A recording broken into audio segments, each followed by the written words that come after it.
अभी अशोक स्वतंत्र जी बता रहे थे पत्नी से स्वतंत्र हो गए हैं जी। लेकिन कई पति ऐसे होते हैं जो स्वतंत्र नहीं हो पाते बेचारे कई कोशिश भी करते हैं और कहां तक पहुंच जाते हैं। एक घटना से आपको जोड़ता हूं जी कि परेशान पति ने पत्नी से कहा जी कि एक मैं हूं जो तुझे निभा रहा हूं, हाँ लेकिन अब पानी सर से ऊपर जा चुका है इसलिए आत्महत्या करने जा रहा हूं। अच्छा। पत्नी बोली ठीक है, लेकिन हमेशा की तरह आज मत भूल जाना और लौटते समय चक्की से आटा जरूर लेते आना।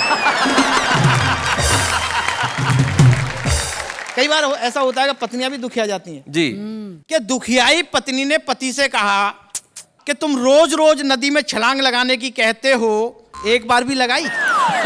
पति बोला चैलेंज मत कर वरना करके दिखा दूंगा, अभी तैरना सीख रहा हूं। बहुत अच्छे। जिस दिन आ जाएगा छलांग भी लगा दूंगा। कई घटनाएं हो जाती हैं साहब। जी। अच्छा, एक तो पति पत्नी के साथ ही हुआ कि सुबह सुबह पत्नी ने पति को जगाया, लो पति बड़बड़ाया, बोले 2 मिनट बाद नहीं उठा सकती थी? ऐसी क्या जल्दी थी? कितना अच्छा सपना दिख रहा था, राजा हरिश्चंद्र बना मैं और मेरा परिवार चौराहे पर बिक रहा था।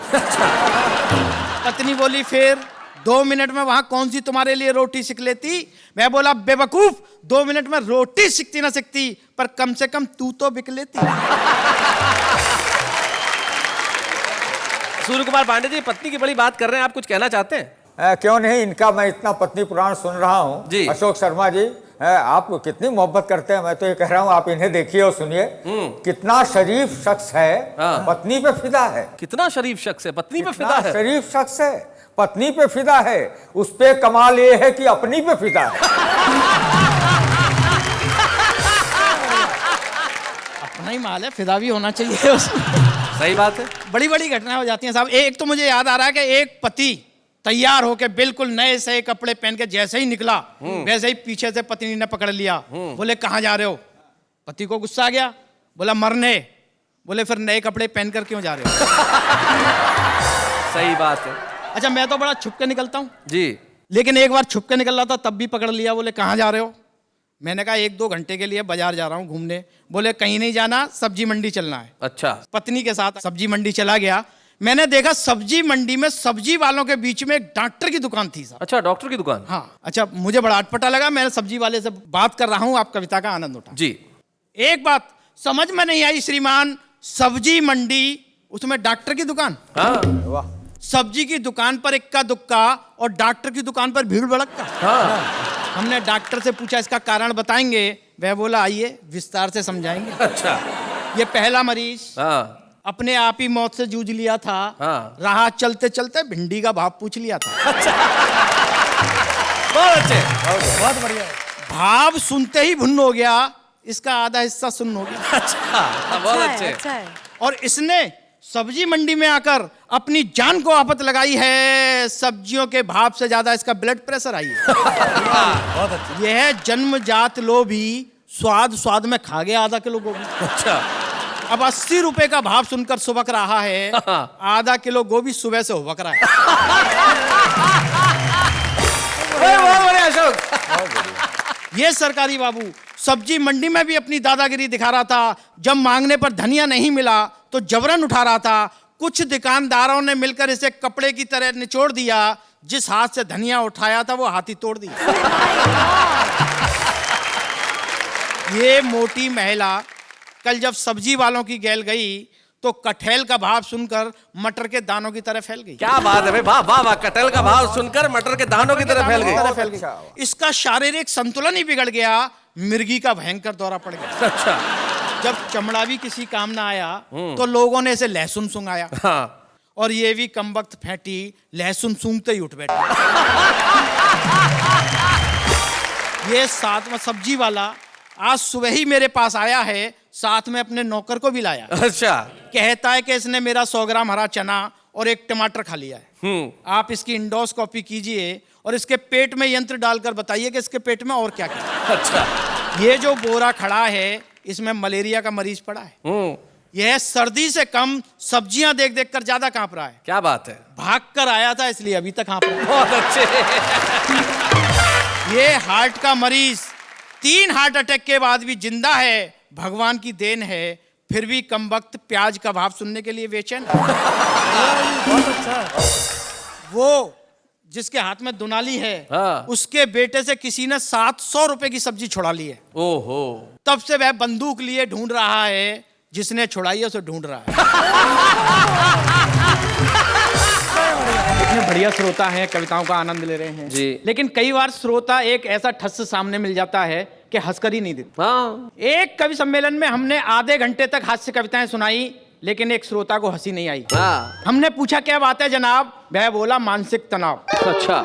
हमने कहा हमसे ज्यादा। सुनते ही उसने सिर धुना और बोला अच्छा पहले तू सुना। हमने कहा बेटा आज सुबह ही पत्नी को लेकर हॉस्पिटल गए थे, लेकिन लौटते समय हमारी किस्मत ही फूट गई। ना जाने कब हमारी पुरानी नौकरानी ने हमें देख लिया और धच्च से आकर स्कूटर पर बैठ गई। हम नौकरानी को लेकर घर आ गए, पत्नी वहीं छूट गई। जब इस बात का एहसास हुआ तो उल्टे पांव हॉस्पिटल की तरफ भागे, तभी पड़ोसी आ गए आगे। बोले लगता है आप हॉस्पिटल जा रहे हैं, हमारी पत्नी को लेते जाइए, हम साइकिल से आ रहे हैं। अच्छा। अब मन में हड़बड़ी थी। उनकी पत्नी को लेकर जैसे ही हॉस्पिटल पहुंचा, पत्नी दरवाजे पर खड़ी थी। बोली अबे ओ दूसरों की पत्नियों के पत्नी डोहू वाहन। अबे ओ दूसरों की पत्नियों के पत्नी डोहू वाहन, दूसरों की पत्नियों को भी ढोता फिरेगा या अपनी पर भी ध्यान देगा। अब बता बेटा, इससे बड़ी टेंशन है तेरे पास? हाँ। सुनते ही वह हंसा और बोला यार तू भी खूब फंसा। यहाँ तो एक ही को ढोते ढोते ढोते ढोते सर चकरा रहा है और तू तीन तीन को ढोकर आ रहा है। बढ़िया बढ़िया। ये तो थी साहब प्राइवेट हॉस्पिटल की बात जी। एक सरकारी हॉस्पिटल भी होता है। एक बार मैं वहां भी फंस गया। क्या बात है। आधुनिक हथकंडों से युक्त सरकारी अस्पताल, उन पर बिछा हुआ दलालों का जाल, बाप रे बाप, भगवान ही बचाए। मरीज मरे तो मरे, उसका तीमारदार भी बचकर भागने ना पाए। बैठे बिठाए समस्या हुई खड़ी, पत्नी के ऊपर पड़ोसी की दीवार गिर पड़ी। अच्छा। पहले तो हंसी आई, इसलिए नहीं आई कि उसका चोट लग गई, इसलिए आई कि कोई दीवार ऐसी है वो पत्नी को भी शिकार बना सकती है। कि पहले तो हंसी आई, फिर औपचारिकताएं निभाई। मजबूरी होती है साहब। पत्नी को टैक्सी में डाला और भागे, पूरा परिवार पीछे था, हम आगे। इमरजेंसी वार्ड के बाहर स्ट्रेचर पर लेटे एक व्यक्ति को जैसे ही छुआ, वह तुरंत उठ खड़ा हुआ। बोले स्ट्रेचर चाहिए? 50 रुपए लाइए। पूरे 8 घंटे वेट किया है, तब कहीं जाकर स्ट्रेचर लिया है। अच्छा। हमने कहा भैया तुम्हारा ये धंधा कब से चल रहा है? वह बोला अपना तो परवारी इसी से पल रहा है। ज्यादा बताएंगे तो आप ही का कलेजा हिलेगा। यकीन नहीं आता तो अस्पताल में घूम कर देख लो, अपना पूरा खानदान किसी ना किसी स्ट्रेचर पर लेटा मिलेगा। तभी किसी ने मारी कोहनी, पत्नी की तरफ इशारा करके बोला बुढ़िया दाखिल करानी है? बुढ़िया कराओ बोनी। हमने कहा क्या लोगे भैया? वह बोला 100 रुपया। हमने कहा 10 रुपए में तो हम खुद ही दाखिल करवा देंगे। वह बोला लगता है बुढ़िया को भी मरवा देंगे। अरे इतनी लंबी लाइन नहीं देखते, आगे पहुंचते पहुंचते आपकी कमर ही झुक जाएगी। जब तक आप आगे पहुंचेंगे तब तक तो आपकी बुढ़िया ऊपर पहुंच जाएगी। हमने कहा हमारा दिमाग मत चाटो। वह गया और एक पुलिस वाले को ले आया। बचा कुचा दिमाग उस पुलिस वाले ने खाया। क्यों वे इसे कहाँ मार लाया? हमने कहा सिपाही जी यह हमारी पत्नी है और आपको पता है इस समय हम पर क्या गुजर रही है। वह बोला सच सच बता दे कितना छोड़कर मर रही है? बहुत बढ़िया। सच सच बता दे कितना छोड़कर मर रही है? इसके पास नकदी और जेवरातों की कितनी सीमा है और इसके नाम से कितने का बीमा है? या इसके माता पिता से इसके हिस्से में कितना आना है और तेरा किस किस महिला से यार आना है? सच सच बता दे वरना पुलिस केस बनेगा। ये तो मरेगी मरेगी, साथ में तू भी मरेगा।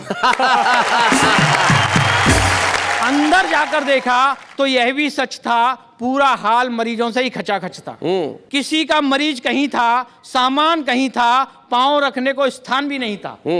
एक बिस्तर पर 3-3 पड़े थे। जिनको जगह नहीं मिली वो ग्लूकोज की बोतल लेकर हाथ में खड़े थे।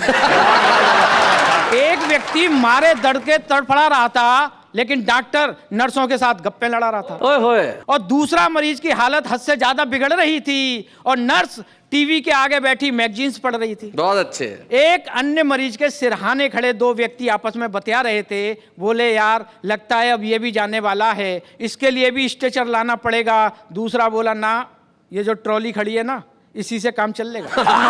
ज्यादा दिक्कत होगी तो इसकी गठरी बनाएंगे और खींचकर मुर्दागिरा तक ले जाएंगे। तभी मरीज की आवाज आई, मेरे भाई मैं आपको कष्ट नहीं पहुंचाना चाहता हूं, आप तो मुझे रास्ता बता दीजिए, मैं खुद ही चला जाता हूं। मुर्दागिरे के बाहर एक व्यक्ति ना बोल रहा था ना हिल रहा था, कारण उसका मुर्दा ही नहीं मिल रहा था। अस्पताल के कर्मचारी उससे समझा रहे थे कि इतना मत घबराइए, इतने सारे मुर्दे पड़े हैं, जो भी पसंद आए ले जाइए। क्या बात है। खैर हम भी रोते पीटते घर आए, देखा तो चकराए, हमारी पत्नी मरी नहीं, साक्षात जी रही थी और चारपाई पर बैठी हुई हल्दी का दूध पी रही थी।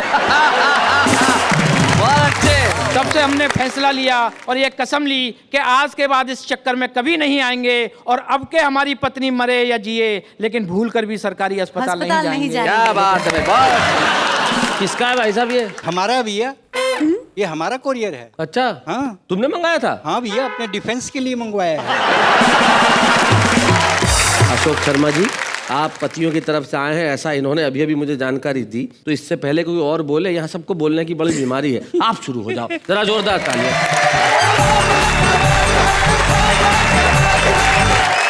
दोस्तों 28 साल पहले मेरी शादी हुई थी साहब। ओहो। तब से आज तक मैं घबराता हूं शादी से, लेकिन शादी वालों ने भी एक तरीका अपना रखा है। हर शादी में एक कवि सम्मेलन फिट कर लेते हैं और बोले आओ कविता के लिए। एक शादी के प्रोग्राम में फंस गया साहब। अच्छा। मुझसे कहा कविताएं सुनाओ।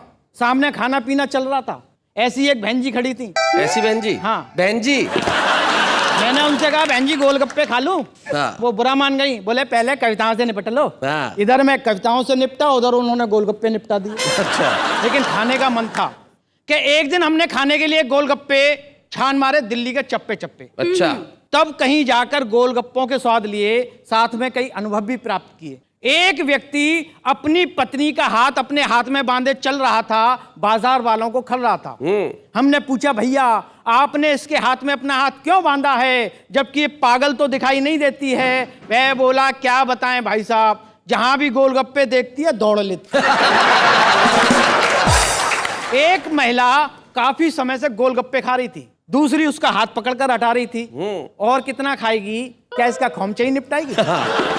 अगर तुझे खाने का इतना ही शौक है तो इससे शादी क्यों नहीं कर लेती बहना? ये दिन भर बनाता रहेगा, तू खाती रहेगा। बहुत अच्छे, बहुत बढ़िया अशोक। एक नवयौवना गोलगप्पे खाने में भी अदाएं दिखा रही थी, एक एक गोलगप्पा अपने प्रेमी के हाथ से खा रही थी। हमने कहा बहना बाकी के कल खा लेना, ये गोलगप्पे वाले की स्थायी दुकान है, यह यहाँ से नहीं हिलेगा। वह बोली यह तो ठीक है, यह यहाँ से नहीं हिलेगा, पर ऐसा खिलाने वाला भी रोज रोज थोड़ा ही मिलेगा। और ये मुआ तो हिलेगा ही हिलेगा, कल देख लेना किसी और को खिलाते हुए मिलेगा। वहीं दो सट्टेबाज उंगलियों पर उंगलियां चिन रहे थे, अपनी अपनी पत्नियों के गोलगप्पे गिन रहे थे। उनमें से किसी ने भी गोलगप्पों का स्वाद नहीं चखा था, दोनों ने अपनी अपनी बीवी पे सट्टा लगा रखा था। वहीं एक नई नवेली दुल्हन खड़ी थी, गोलगप्पे नहीं खा पा रही थी, समस्या बड़ी थी। हमने कहा बहना हम कुछ हेल्प करें? उसने कहा नहीं जी, जिसके लिए मैंने ये करवा चौथ का व्रत रखा है गोलगप्पे भी वही ला कर देगा, वरना अगली बार करवा चौथ रखवा लेगा। अगली बार बच्चू को सुबह ही सुबह लूंगी मैं तोल, सामने अपने गोलगप्पे रखे करवा चौथ के दिन, तब पूछूंगी अब बोल खाऊं तुझे अभी निपटाऊं? तभी एक रेले में एक सज्जन ऐसे घिरे कि वे और गोलगप्पे दोनों सड़क पर गिरे। तभी उनकी पत्नी ने झट से गोलगप्पे पकड़े और सज्जन गिर पड़े। जमीन से उठने के बाद उन्होंने अपनी पत्नी से कहा डियर अगर तुम चाहती तो मुझे बचा सकती थी। इस पर उनकी पत्नी ने कहा कि मैं तुम्हें कैसे समझाऊं, जमीन पर गिरने के बाद टूट फूटने के बाद भी तुम मेरे काम आ सकते हो, पर गोलगप्पों को कैसे खाऊं? सही बात है, टूटे हुए गोलगप्पों को कैसे खाऊं? सही बात है। एक कवि सम्मेलन के आयोजक जो हमारी कविता में तल्लीन थे, गोलगप्पों के बड़े शौकीन थे। हमारी कविता सुनने के बाद बोले बेटे तुझे 10,000 देने से तो अच्छा था हम 10 रुपए के गोलगप्पे ही खा लेते। कम से कम पेट तो भरता। तेरी कविता से क्या मिला बता? बता। एक मारवाड़ी सेठ बोला, क्यों रे, क्या तू ये गोलगप्पों की कविताएं सुनाने के लिए रात रात भर कवि सम्मेलनों में जागे? हाँ। फिर तू गोलगप्पे वालों का ही प्रचार प्रसार क्यों करे है? कहीं तू इनका भाई तो नहीं लागे? लेकिन दोस्तों, गोलगप्पों में खट्टा है, मीठा है, सादा है, फीका है, इसीलिए मैंने आज इसकी कविता सुना दी, क्योंकि गोलगप्पे बिल्कुल ऐसे हैं जैसे इन लोगों की शादी। क्या बात है भाई, वाह वाह वाह वाह वाह। अभी शैलेश भाई बता रहे थे मालवा के लोग बहुत सीधे होते हैं। पिछले दिनों राठी जी दिल्ली आए थे, मेरे यहाँ भी आए, और तीसरी मंजिल पर खड़ी महिला से पूछ रहे, बोले बहन जी ग्राउंड फ्लोर यही है? बहुत बढ़िया। एक कविता से आपको जोड़ता हूँ साहब जी। कि जैसे ही प्याज के रेट आसमान पर चढ़े, हम नजारा देखने के लिए सब्जी मंडी की ओर चढ़े। अच्छा। तभी थाने पर भीड़ को देखकर हमारी खोपड़ी चकराई। हमने एक से पूछा, भाई यहाँ भीड़ किस लिए लग रही है? क्या यहाँ प्याज बट रहा है? वह बोला, ना, आपके जन्म लेने की खुशी में केक कट रहा है। दिखाई नहीं देता ये थाना है, यहाँ पर लोग अपनी शिकायत दर्ज करने आते हैं। हमने कहा, आपकी क्या शिकायत है, बताइए। वह बोला, मुझे अपनी 20 किलो प्याज की रखवाली के लिए 2 कांस्टेबल चाहिए। क्या बात है, बहुत बढ़िया। जब से गांव से प्याज आया है, खतरा मेरे सर पर मंडरा रहा है। पूरा का पूरा मोहल्ला चढ़ा चला आ रहा है। क्या बात है भाई, वाह वाह वाह वाह। साले ने तो धमकी दी है कि शाम तक 5 किलो प्याज मेरे घर पहुंच जाना चाहिए, वरना अपनी बहन से आपके सारे पारस्परिक संबंध तोड़वा दूंगा। अच्छा। और आपके घर में 2 सांप छुड़वा दूंगा। धमकी। दूसरा बोला, आपके साले ने तो सिर्फ धमकी दी है, मेरा साला तो रात में ताला तोड़ गया और प्याज तो लेकर ही गया, बदले में 2 चूहे छोड़ गया। तीसरी एक नेता की पत्नी थी, बोली, मैंने तो इनसे सिर्फ यह सोचकर शादी की थी कि ये एक दिन मंत्री बनेंगे, पर मुझे क्या पता था कि ये ऐसे सड़कों पर खड़े होकर सरकारी प्याज बेचेंगे। चौथा बोला, काहे की सरकारी प्याज, हमारे पहुंचते पहुंचते तो सारी लुट गई। जब तक हम इधर भीड़ में प्याज लेने के लिए घुसे, उधर हमारी साइकिल उठ गई। पिताजी बोले, बाहर है मेरे युवराज, और खा ले बेटा प्याज। अरे तेरे प्याज खाने का शौक ना जाने कैसे कैसे दिन दिखाएगा। साइकिल तो उठवा ही आया, अब क्या घर बिकवाएगा? क्या बात है, बहुत अच्छा अशोक, बहुत बढ़िया। 5वें हमारे मित्र मन्नू मंटोला दरवाजे पर बैठे थे बिछाकर खटोला। हमने उनसे कारण पूछा तो बोले, अशोक जी, इस बार महंगाई ने ऐसा बजट बिगाड़ दिया, ऐसा बजट बिगाड़ दिया कि हमारी आत्मा ही रो गई और 20 दिन में पूरी तनख्वाह खत्म हो गई। क्या बात है, वाह वाह वाह, क्या बात है। और आप तो जानते ही हैं, आपकी भाभी सुषमा जिद पर अड़ी हुई है कि जब तक तुम्हारे हाथ में 2 किलो प्याज ना हो, घर में मत घुसना। क्या बात है। इसलिए तुम्हारा ये दोस्त मन्नू मंटोला 2 दिन से बैठा है बिछाकर खटोला। छठा विद्यार्थी था जो स्कूल से पैर पटकता हुआ आ रहा था। उसके बाप ने देखा तो बोले बेटा क्यों पैर पटक रहा है, क्या तेरा कुछ खो गया? वह बोला, नहीं, पहले मुझे ये बताइए कि आज फिर मेरे टिफिन में मम्मी ने बिना प्याज की सब्जी रख दी, क्या मैं इतना गरीब हो गया? वाह वाह वाह वाह वाह, बहुत अच्छे। मेरा टिफिन देखकर मेरे दोस्तों का मूड बिगड़ता है। जिस आदमी की प्याज खरीदने तक की औकात नहीं है, उसका बेटा कॉन्वेंट स्कूल में पढ़ता है। क्या बात है भाई, वाह वाह वाह।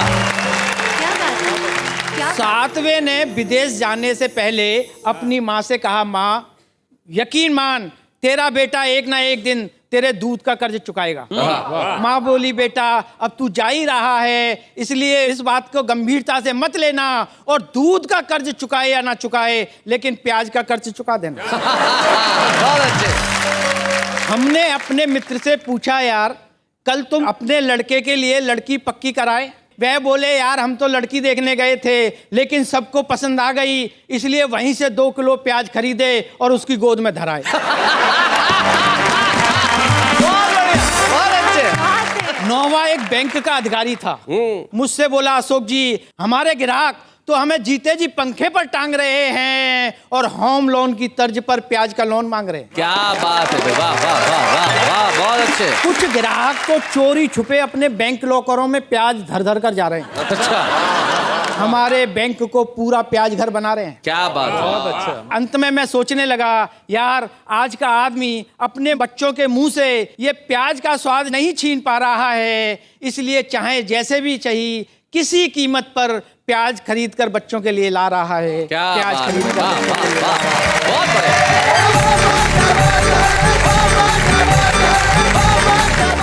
ऐसे और भी मजेदार वीडियो के लिए हमारे चैनल को लाइक, शेयर और सब्सक्राइब करें।